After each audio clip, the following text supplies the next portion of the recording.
Good morning, good afternoon, good night, good evening, wherever you are when you're listening. Thanks for listening. We're back with another episode. In today's episode, we're going to talk about giving more than you take.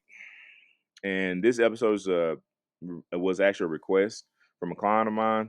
So I wanted to make sure I fulfilled that request because they were having some thoughts about this particular thing. And basically, what I was meaning is that this is how you can help with just trying to center yourself a little bit and being able to have a clear mind in how you exist, in society. I think that's really important. But before we get started, please like, share, subscribe on all platforms, Spotify, Apple Podcasts, YouTube, we're everywhere. And let's get going. So the three pillars of our talk today will be about um, giving more than you take, right? The first part of the talk will cover there's a balance that must happen. The second piece is your spirit is attached to your conscience. And third, clear mind allows you to see who you truly are in society. Now, in that first part, there's a balance that must happen. What I mean by that, there you can't have a you can't have negativity and positivity and an imbalance. They almost have to be either equal or one that's above the other. It can't be more negative than positive because what it starts to do, it starts to eat at you a little bit. And how do you build that up? I like to say that, what you can do is do no harm to others, not intentionally. And then also try your best to give to people more than you take, when it comes to just who you are, whether you've been sympathetic to somebody's situation, discussing it with them, having a conversation with them, lending your ear, giving them some of your time. Maybe you even doing something out the goodness of your heart that probably should require a fee of something, but you don't charge them for it. Also, you try to support the people that can't do anything for you because in this world, I feel like it's a totality of things. That balance comes from the fact that you live in abundance, you don't live in lack. Because when you live in lack, your mindset is that you have to keep everything because you're losing things, you don't have anything. When you live in abundance, you don't feel like you have to keep everything. What I mean by keeping everything, I'm not just talking about holding on to money. I'm talking about just literally being restrictive in how you approach your daily life, where you know that it doesn't cost you a dime and you don't lose anything when you're doing these acts of giving. Um, and with that, there's not an expectation on the opposite end of that, right? Because that allows you to create the balance. So if you in your circles or your groups or your peer groups or your work, groups or wherever you are, if you're in a space that you've given a lot, right? You've done a lot of things that have probably gone unnoticed. You don't forget, you never did it for them to say that you gave. You did it because you need that balance to be able to make sure whatever decision you make when it comes to that group that you have a clear conscience because your spirit is attached to your conscience, by the way. And I feel like your spirit has to be based in good on some level, and with that you can make decisions not because of the person that's in front of you, them being good to you requires good to them. No, it's because the people in this world require some level of good. Even if you give something and you know for a fact this person has nothing for you, but you're doing it because the next time that you have to interact with this person and you can say no, it's not out of place that you don't, you know, care or you didn't have any actual, how can I say this, authenticity or genuineness about what you gave and how you gave it.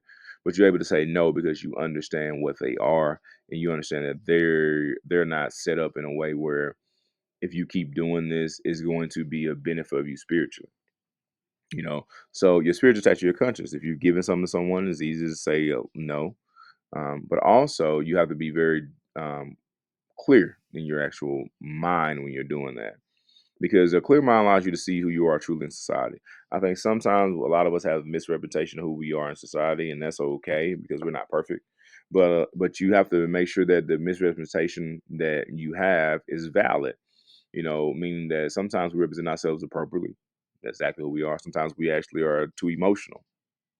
And our misrepresentations are because of our emotional self when we see ourselves as something else. And I look in this world like you don't really deserve, anything really. If you look at it from the standpoint of your spirit being open to whatever gets taken from me is okay because I probably didn't need it anyway, right? Whatever I'm given, I'm grateful for because I don't attach it to a deserving. I don't attach it to a privilege because I'm being given something that I think I truly worked for.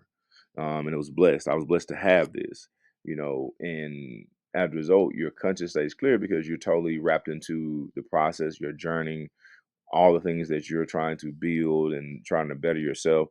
You're not wrapped into the validation, because when you wrap yourself into the validation, that tends to throw off your balance and your mind can't be clear because society is telling you who you are, but you don't know who you truly are in society because it's not based off of an authentic you.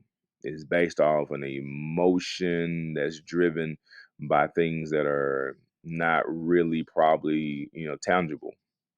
So we have to be very, very careful because we are never as great as we think we are, never as bad as we think we are. We're always in the middle.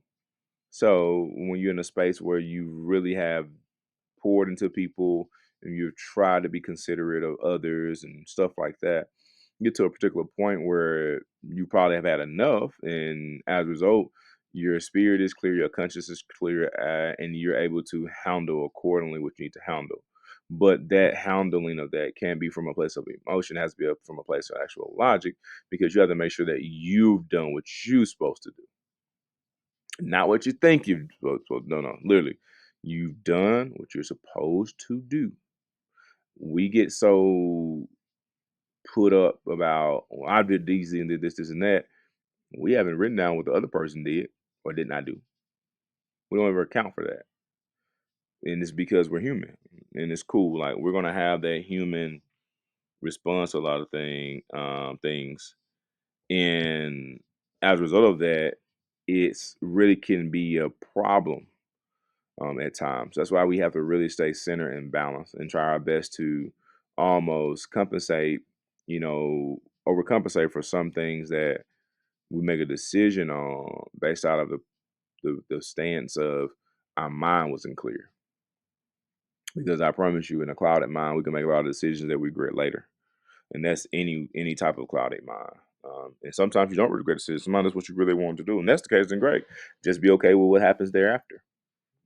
But if you operate in the land of giving, right, more than than you take, then whenever you do have an instance where you're like, hey, I really want to go after this thing, you can go after it with a clear spirit because of the fact that you've done what needs to be done to make sure that what you're going after is already in alignment, with your blessings or what you're supposed to, receive at some point in time in your life. You don't I don't really walk around and say that, we deserve these things. I think that we do what we're supposed to do. I think we're going to be given what we need to be given. I think it'd be provided, just how the universe works. You can't really continue to walk out here and do certain things without the universe aligning back. If you put good out there, you get good back. You put bad, you get bad back. And at the end of the day, that's where you really have to be in the state of giving and not trying to figure out if you know if you're, how can I say this, approaching things from the right stance. Because if you do that, you know for a fact that, hey, I've really taken my time to approach this from a certain stance. And after that, you have to be okay with what happens, because you can't control consequence either. So when something happens, and even if you have done everything you're supposed to do, the outcome still can be negative. Don't mean it'll be positive, but with that, you have to be okay because that thing that was removed or the thing that you lost, you probably didn't need it, and whether it hurt or not, that's okay too. Because if your spirit is attached to your conscience, your mind is clear, then you can rationally be able to say these are the things within that made that thing deteriorate. So, once again, keep a positive mindset, be willing to give your time, your resources, and to be willing to make a decision that's based in logic, and stop trying to be emotionally driven to everything. Let your mind be clear, your spirits be balanced, and as well as keep that balance. Be so you can constantly approach these situations without that level of cloudiness. And with that, you probably want to make the decision that is the most proper decision in that time. And whatever's meant for you is meant for you anyway. So you can only, be prepared for what you're meant to receive. Just know, just because you've been doing good doesn't mean you deserve just good. Sometimes just because we're good, we still get bad. And allow that to build us and test us and see how malleable we are in this world. With that being said, I hope today's talk helped. I hope you were able to find something within the talk that you could use. And if you couldn't, maybe this talk wasn't for you. And if you could, that's great. Share it. The only thing we're doing is just, having conversation. And I think that's the best thing we can do because sometimes we need those other inputs. And with that being said, I hope you have a blessed one. I'll catch you in the next one.